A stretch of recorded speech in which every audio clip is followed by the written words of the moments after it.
Hola, les saluda Alelia Elizondo. Bienvenidos a la edición digital de KRQ News 13 en español. Gracias por unirse a nuestro canal para ver sus noticias por la tarde.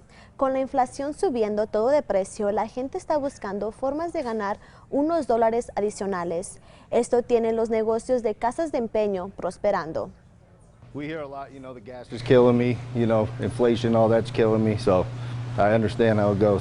Certain items, bigger items, we definitely have turned away, because we have too many, that's for sure. Chris Reeves, el propietario de Uptown Pawn en Albuquerque, dice que el negocio ha estado prosperando en los últimos meses. Más personas están vendiendo sus cosas para ganar dinero adicional en medio de una inflación récord. Cualquier cosa, desde electrónicos, armas hasta joyería, la tienda lo está viendo todo. Reeves dice que el negocio se ha duplicado recientemente, algo que Uptown Pawn nunca ha visto antes. De hecho, han tenido que rechazar algunas cosas, lo que no les gusta hacer, especialmente en momentos como este. Ellos no solo son los únicos que están viendo un aumento en sus negocios.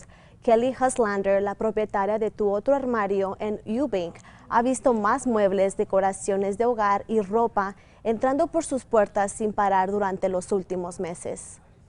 People aren't necessarily taking their things and just dumping them at a not-for-profit or a thrift store. They're rethinking how they get rid of items, because I do think they're now like, oh, maybe that extra $10 is going to make a difference. Los propietarios de ambas tiendas dicen que las ventas también han aumentado. Dicen que la gente está buscando mejores ofertas cuando están comprando en estos tiempos difíciles. La policía de Albuquerque está investigando un tiroteo que involucró a un oficial de la policía. La policía dice que alrededor de las 9:30 p.m. ellos respondieron a una llamada de una persona que posiblemente acampaba fuera de su camioneta, afuera del Target cerca de la I-40. Dicen que la persona en el interior de la camioneta tenía 2 órdenes de detención por delitos posiblemente relacionados con DWIs. La policía dice que cuando llegaron más oficiales, el sospechoso sacó su arma y es cuando los oficiales escucharon un disparo desde su camioneta. And a single gunshot was heard from within the vehicle. Officers perceived the gunshot was fired and returned fire. At this point in time, the situation became a standoff. La policía dice que el sospechoso murió por una herida de disparo autoinflicta y encontraron una arma adentro de la camioneta. El nombre del sospechoso aún no ha sido revelado. Mientras que los abortos aún son legales en Nuevo México, el tema aún podría llevar al estado al centro de algunas batallas legales. Nuevo México ya ha visto un aumento en las personas que vienen de los estados alrededor para obtener ayuda de salud reproductiva. La gobernadora también firmó una orden ejecutiva diciendo que Nuevo México no tendrá parte en el enjuiciamiento de mujeres que vienen al estado para un aborto. Pero un abogado de Albuquerque que se especializa en derechos laboral y de empleo aclara que no garantiza el derecho al aborto, solo proporciona protecciones dentro de lo que la gobernadora puede hacer. I think the governor did what she could within her power as the executive for the state, but she doesn't have jurisdiction to control the actions of local police forces or county sheriffs. So I do worry about that for sure. Con algunas grandes empresas anunciando que pagarán los gastos de viaje de los empleados que necesiten viajar a otros estados para un aborto, Buchan dice que podrían surgir otras batallas legales, incluyendo la discriminación en empleo y la cobertura de seguro. Una clínica de aborto de Texas se muda a Nuevo México.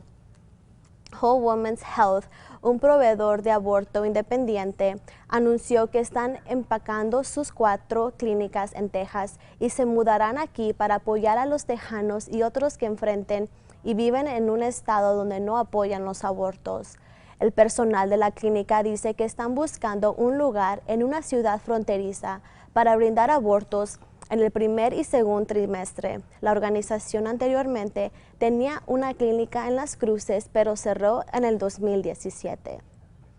Un año difícil para los agricultores chilenos de Nuevo México significa que el chile va a costar un poco más esta temporada. El trabajo está en marcha para Five Star Chili, con la cosecha empezando en aproximadamente un mes. El agricultor Glenn Duggins dice que han lidiado con condiciones climáticas difíciles, junto con el costo de una paleta de fertilización que cuesta 300% más alto que el año pasado. Los agricultores también están lidiando con los altos precios de la gasolina. With today's prices, everybody feels the pain at the pump. This thing here probably uses 200 gallons, 150 gallons at $6. That's $1,000 to fill it up. Duggins también dice que la escasez de mano de obra lo ha llevado a plantar una cosecha más chica de chile. Sandia National Labs está tomando un enfoque más ecológico para tostar los cultivos de chile verde de Nuevo México. Dicen que quemar propano para tostar el chile verde conduce a una emisión estacional de aproximadamente 78,000 toneladas métricas de dióxido de carbono. Eso es como conducir 160,000 autos durante un año. En su lugar, los ingenieros están utilizando luz solar concentrada que dicen que produce chile sabroso y reduce las emisiones de dióxido de carbono. Esperan que usar esas energías solares para tostar el chile verde inspire a nuevas aplicaciones de la tecnología solar. La última temporada del exitoso show de Netflix Stranger Things ha tomado un gran hito de visitantes. Stranger Things 4 se convierte en el segundo programa más visto en la plataforma de streaming, con más de 1,000 millones de horas vistas. El segundo volumen de la cuarta temporada fue publicado el 1 de julio. El primer volumen publicado en mayo. En total, Stranger Things 4 ahora tiene 1.5 mil millones de horas vistas en los primeros 28 días de su lanzamiento. Squid Games está en el número 1 en la lista con 65 mil millones de horas vistas. Y no se les olvide que pueden ver más noticias y pronósticos del tiempo hoy a las 5:30 y 6 por Fox New Mexico en inglés. Y así concluimos esta edición digital. Los dejamos con las temperaturas para el resto de la semana y nos vemos en nuestro próximo noticiero.